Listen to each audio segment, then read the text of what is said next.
everybody, this is Chris from Stylharmony. Thank you for being here. So in today's video we are going to make some candles, and it's so easy to do.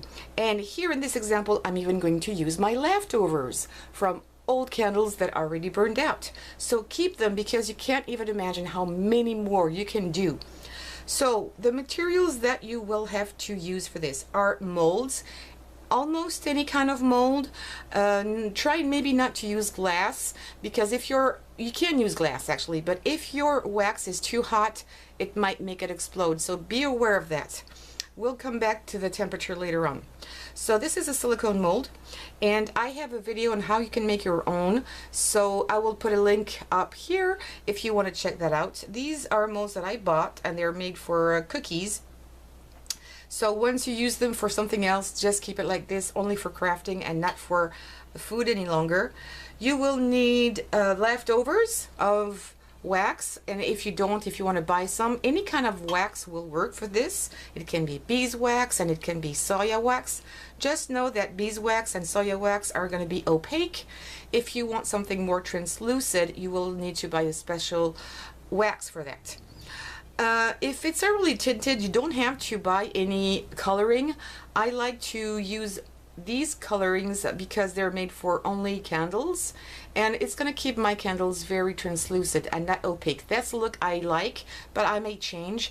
And it can come in liquid, in solid form, in any kind of form. They will all work. You can also use some crayons as long as they're wax based, not water based, because water and wax don't match together. And what else? Wicks. I buy my wicks by the spool or by the yard. And one thing is important about your wicks is that you have different dimensions. I mean, I'm not talking about the length, but the width. So if your packaging is done the right way, it should be written on it that your wick is made for example, 2 to 5 inches. And another type of wick is going to be good for candles that are 5 to 8 inches.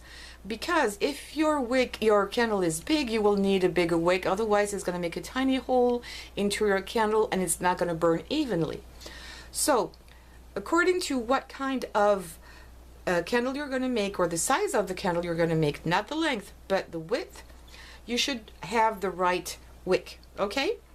And if you don't have a big one, you can put several in your candles. If your candle was to be big as this, like for example this is a big leftover, I would put at least maybe 3 to 4 wicks in here to make sure that my candle is going to burn evenly. So what else do you need? Maybe some tweezers, they're going to be helpful, and scissors to cut your wick. And also I have here a cookie sheet, baking sheet. It's nothing is going to stick on here, and it's also heat proof, so that's important to have something like this, okay? Don't go and burn your countertop. So now that I have this, oh, and a double boiler, okay, or also called bain-marie. Don't do what I'm doing right now. I directly put my pan here over heat, but I've been making candles for ages, so I can really control this one. I know how it works.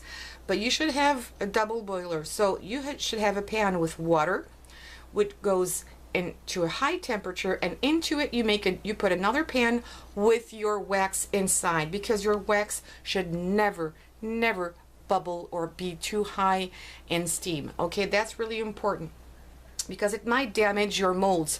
Maybe not the silicone molds, but if you use plastic molds or sometimes even glass, it might break. And I've done that once on a plastic mold and I just ruined it. I had to throw it away. So I had put this to very low temperature, enough to make my candle burn. And as you can see here, there's a lot of icky stuff here in my wax. That's normal because they're leftovers. And it's, for example, here, if I would put this one inside, that would be my black wick that is in here. It could be some dust that was on my candle. Don't worry about that. If you have a spoon, you can take it away.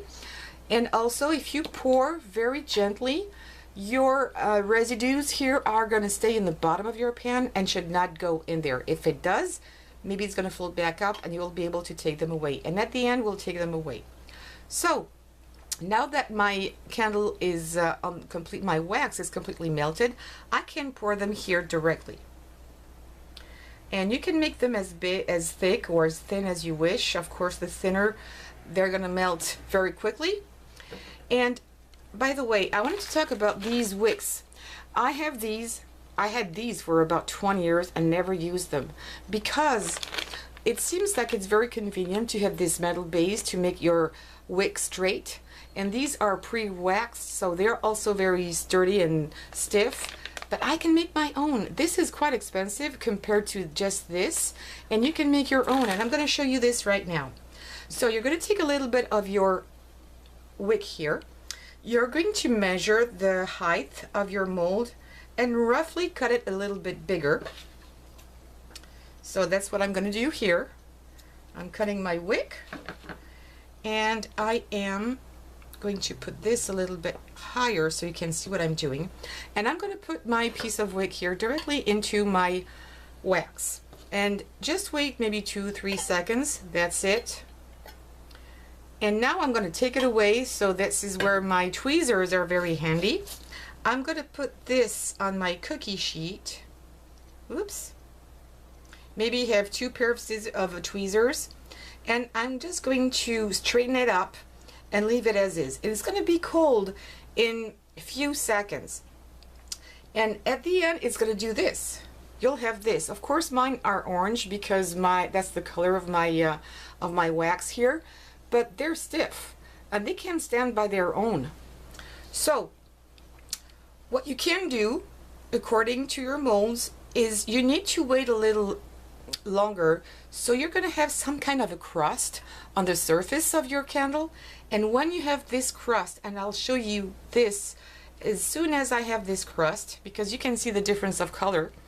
As soon as you have this crust, you can put your wick inside and it's going to stay like this. If I had to put it right now, because of the heat and I have nothing to support it, it will go back to its initial shape and it will fall apart. If you wait for this little crust, you don't even have to have anything to make it stand up. It's going to stand by itself. So we're going to wait for this to cool down a little bit. Meanwhile, I'm going to cut the fire off. Okay. I'm going to show you something else that is also very important. So in this example, the nice part of my candle is actually on the bottom here. Okay, the nice part, the decorated part, the details are on the bottom. So if I would put my wick now in this example, it would not be something really to do because this is the side up. If I put my wick now, that would be the side I would have to melt it. But it's this side that is interesting. So what we're going to have to do now, because I don't have any holes in here and I do not intend to make holes, is that we're going to have to make a hole in our candle. And this is very easy. And I'm sure you've got everything home to do that. And it's especially easy if it's not too thick. If it was a very long candle, it would take a little longer, but you could do the exact same thing. If you forget one day to put your wick inside, you can always do it afterwards. But you have to wait until your candle is has completely cooled down, and then you unmold it. So what you will need here is a pokey tool. Any kind of pokey tool. A big needle would be good because you've got to put afterwards your wick inside. So it needs to be wide enough to accept your wick. So I've got this one. You could use larger needles, and you could use even knitting needles as long as they're in metal. Don't use any needles that are in plastic or wood because we're going to have to burn them. So I'm going to get my lighter. I just forgot it. It's just here. So you need a lighter, or you can use a candle for this. Light up a candle, but my candle here is all wet, so I'm not going to use it. So I'm going now, let me do a little zoom in. Okay, so I'm going to use my lighter here, and I'm going to use my pokey tool and put it here in the flame. And I usually like to put it in the blue flame because that's where normally I don't have any black soot. So I'm doing it a few times here, and I know there's some smoke because I have some wax on it, but don't worry. So make it really hot, And then you're going to take your candle here and you're going to go try to find out the middle, be as accurate as you can, and you're going to start going through. I'm going to put it here, and there it is. And it went through, and I'm trying now by little movements like this, trying to make my hole here bigger. So don't take your pokey tool or your needle out too quickly, because otherwise your melted wax is going to close on itself and your hole will not be there any longer. But now I'm sure you can see the hole. Can you see it? I think so. It's there, but it's too small. I know it's too small, and I'm not going to be able to put my wick in here. So I'm going to heat up my pokey tool again, and I'm just going to make my hole bigger. So I'm going back into my candle. I hope I've heated up enough, and I'm doing circular movements like this in order, also inside of it. So go slowly, don't go and break your pokey tool or your needle. And it's almost good. I'm going to try to make it a little bigger. And if you're using, here it's not too hot, but be careful not to burn yourself while you're putting the needle under the flame, because the whole metal is going to be hot. Here I'm having some kind of protection, and I think it's almost done. So I'm just going back and forth, taking a little bit of the wax off. You can see I've got some in my hands. That's the bottom, so if it's not completely neat, we don't really care, because this is the part where we won't see. So let me try now. I've got my wick here, and I am going to put it through. Nope. Let me make it bigger again. So you need to play with this a few times to make sure that your hole is big enough. Okay. So I'm not speeding up this video because I just want you to see how long it would take in real life. So let me try it now. Seems to be good. Yes, I can see it. I'm going to help it a little bit, and there you go. You've got your wick inside, and now the nice side of your candle can be light up. So this is way too long. You don't have to have a lot of wick on top of your candle, because it's going to burn very quickly until it reaches your candle. So I'm going to pull it, and here I'm going to cut the excess off just with scissors. And there we go. So I've got a little bit on the top, it's enough, and a little bit on the bottom. But right now, if I wanted to use my candle like this, it's not really going to stick very well. So I'm going to have to do something to, excuse me, secure my candle here, my wick. So I'm just going to push it down, and I'm going to use a little bit of my wax here. If you don't want to keep your candle in your hand, put it somewhere it's going to be kind of straight. And just pour a little bit of your wax here into the candle. Maybe it's still a bit too long. Is it? Oh no, it's because, let me pull it back. There you go. Okay, I'm going to put it back in here. And now, if I press down my candle, I hope you'll be able to see it. If I press down my wick, it's going to be covered by the other dollop of wax that I put in here. It's going to dry, and my wick is going to be safe in here, and it's going to be blocked. I won't be able to lift it apart. Okay? So now let me bring this back here. So now you can maybe see I've got some kind of a crust here. Okay? If I touch it, it's bendable, it can move, but there's just a little tiny crust. That's where it's starting to cool just on the surface. So now I could come, my wick is a bit big here, so I'm going to cut it off. And now that I have this wick, remember that we done just a second ago? I could just put it in here, and it's going to be straight. So I can't really show you because I've got this one that is not dry yet, but it is there and it's straight. I'm going to put it on an angle. Let me see if I can zoom in more, just a tiny bit. Is it zooming in? Well, it's so straight I think you can't see it, but it's there. My wick is there and it can stand by itself. You see that?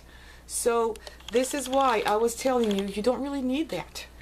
Honestly, you don't. If you don't have it, you'll see, you'll manage without. So this is also drying very well, cooling down very quickly, and you can't even see the wick. Of course you can see a different color because my wax is not the same color as it was, but it doesn't matter because now it's safe. You see, I can use my wick here and, you know, use my put my candle wherever I want, and it's going to float, and it's going to float very nicely because all candles float. Let me put this here. I'm going to show you that all candles float. There you go. And I will be able to light it up. It's plastic, so I'm not going to do it right now. But candles float, any kind of them. The only problem is that depending on the shape, for example here, because my base is really small and it's really tall, it's not going to float exactly the way I want. So I'm putting it straight here and it's floating on the side. But all candles float. So sometimes people will say, oh, I'm making floating candles, and or you're going to buy very expensive floating candles, but they all float. The only thing you should know is that when it's floating, the main part is like icebergs. The main part of your candle is going to sink into the water, which means that there's about 90% of your candle that is going to be immersed. But it doesn't matter because, and this is why I made them sit thick, is because my candle here is going to burn, and while it is burning, it might even go under the level of your water, but the outside here is not going to burn down, it's not going to melt, which means that I will have a little melting spot in the center. The outside is going to stay almost as is, and my candle will be able to burn or melt for hours. And it's just great. So this is why I make them thick. The thicker, the longer they're gonna burn. Okay, so I have made these candles just about an hour ago, so depending on the temperature of your room, it's gonna take more or less time to cool down. You could also put them in the fridge. If you do that, it's gonna take last time maybe in 30 minutes. Depend exactly on the size of your candle. The bigger, the more time it's going to take to cool down. And also what you should know is depending on the temperature and the colder it is, it's going to make like a little hole in here. And you can even see this better in this example. If I put my finger here, can you see this hole? That's normal. It's the wax that is retracting itself. If it happens, you just need to put a little bit more wax to make it to level another time. Okay, that's important. So if you put it in the fridge, this might happen. If you let it sit outside in room temperature, it's gonna happen, but less. Okay, and now I'm going to show you here how easy it is to unmold them, because this is silicone. Look at that. And it's, whoops, I almost make it fall. It's just beautiful and it's shiny. And what you can see here is my mold was not completely clean, I guess, because I've been doing some other tries in here, but this is how it's going to look, and it's going to look shiny. If your mold is shiny like this one inside, your candle is going to be super shine. Let's try this one and maybe this one. Look at that. They are just super shiny. You can see, I'm going even closer. I love them. And yes, there's no wick inside, but I am going to use the technique I just showed you, put my wick and do a nice little decoration. And I could also paint these. It's very easy to paint, and I'll show you that in another video. This is the first of a big series of candles. But if you want to paint your candles, do not use acrylic paint unless you're not going to burn them. Okay. Oh, this one is really super shiny as well. It's beautiful. You could also eat it, almost eat it. So use when you're making candles, use anything that is candle or wax related. You've got special paints for waxes. You've got doughs that resemble waxes with you can use to make flowers. You've got special colorings. You've got special aroma. You can use essential oils, like I said, but be very slow on that. So yes, and also I've seen on many videos people using paper collage or with napkins. I have done that, but what you should know is that if you do any napkin collage here for decorating your candles, especially when they're big, if you try to light up your candle, it's going to make huge flames. So this is dangerous. So they show you this, they light it up on the video for just a few minutes or a few seconds, and then they just stop the video. But if you do this in your house, and I've done it, put some napkins around it and do something nice, the flame is going to be huge. So be aware of that. I just wanted to warn you. If you like this video, please don't forget to give me some thumbs up. Don't forget to subscribe as well and share, because sharing is caring. Thank you very much for being here. See you soon. Bye-bye.